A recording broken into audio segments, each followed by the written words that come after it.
欢迎收听4月29号的迦南之声，我是世谦牧师平安。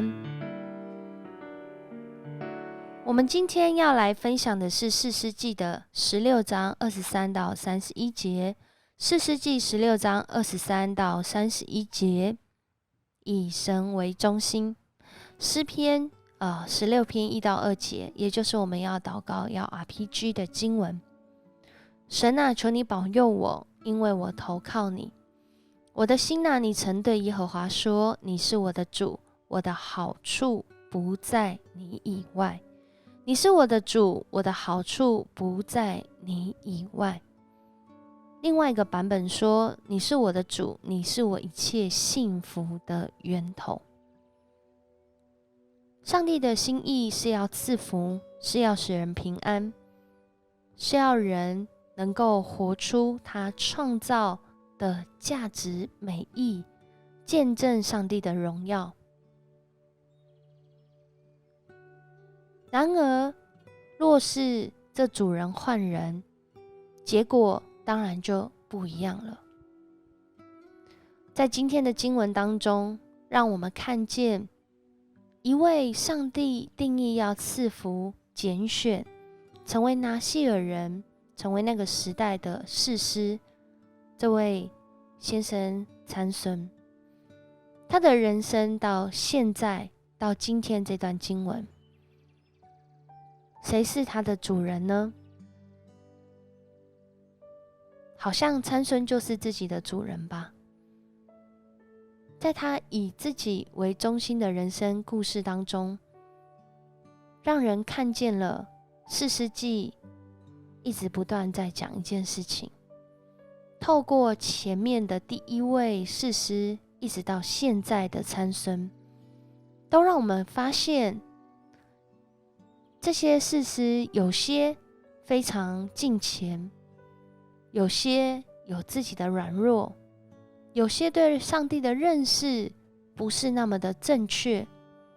然而上帝透过士师兴起，要拯救以色列人脱离那个世代的罪恶，上帝的心意仍然没有改变。到了参孙这个时候，更是让人看见上帝的心意不因为人的软弱而消失，上帝的心意仍然在走，因为上帝才是士师记要表明那位最大的士师，那位最大的审判官。在今天的经文当中，一开始就让人看见参孙的落难，在非利士人看来是他们自己的神明的一场大大的胜利。他们在那里欢宴，在那里玩乐，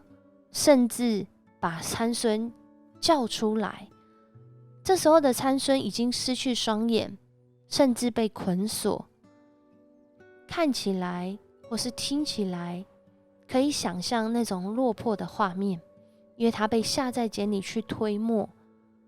然后就在这样的情况中竟然被叫出来，被戏耍，可能大家会嘲讽他过去的意气风发，或者会开他玩笑，说你过去不是大力士吗？你现在什么事都不是了。非利士人以为打败这位士师参孙就可以为所欲为，可是他们不知道真正的士师是这位上帝。上帝仍然是公义的。当他们自以为是、自以为义、自以为自己的神明比上帝还厉害的时候，任意而为的时候，上帝的心意仍然在走。透过今天这位士师参孙最后的祷告，这也是参孙在士师记里面唯二的其中一次祷告。这个祷告的内容让人为参孙真的是很复杂的感受在其中。参孙在这里说，主耶和华，求你眷念我，神啊，求你赐我这一次的力量。在这个祷告中，很清楚的，参孙知道这力量不是他自己拥有，而是从上帝而来。在他剃发失去力气的时候，我想这位从小到大就有上帝恩宠恩典的大力士参孙一定觉得很恐慌，失去力气，突然原来很能够搬重物，原来很能够拿这些东西，原来力大无穷的，突然好像生病一样，失去了所有的力气。在这里对参孙可能是一个很大的打击，也让他小悟过来说，原来这一切的能力真的是来自于上帝。上帝啊，求你赐我这一次的力量。但是他的动机仍然是以自己为中心。为什么要让我有这样的力量呢？是因为要让我在非利士人身上报那个挖我双眼的仇。然而上帝听见这样的祷告，就如刚刚所说的，人的软弱不会阻挡上帝的心意。上帝兴起参孙，就是要他救以色列人脱离非利士人的手。而在今天的经文当中，让我们看见，即使参孙仍然是以自己为中心，有这样的想法，但上帝仍然掌权，仍然公义，仍然怜悯，仍然成就他在参孙身上的心意。当参孙再一次领受这个能力，他是以一种同归于尽的心态来摇晃这个非利士人很大的这个建筑物。在那里，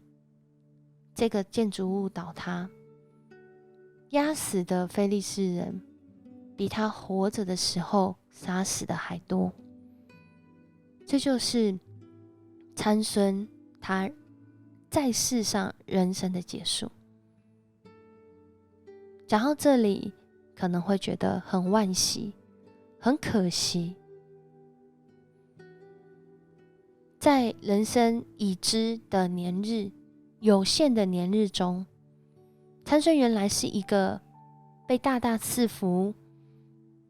并且有美好未来的年轻人。然而他任意而行，以自己为中心的处事态度、风格、原则，使他落入了一个在人看来很失败的状况。然而上帝在其中仍然实现他对以色列人在那个时代的心意，就是要拯救以色列人脱离非利士人的手。就在参孙做士师的20年间，非利士人害怕参孙，因为知道上帝让他有能力有力量。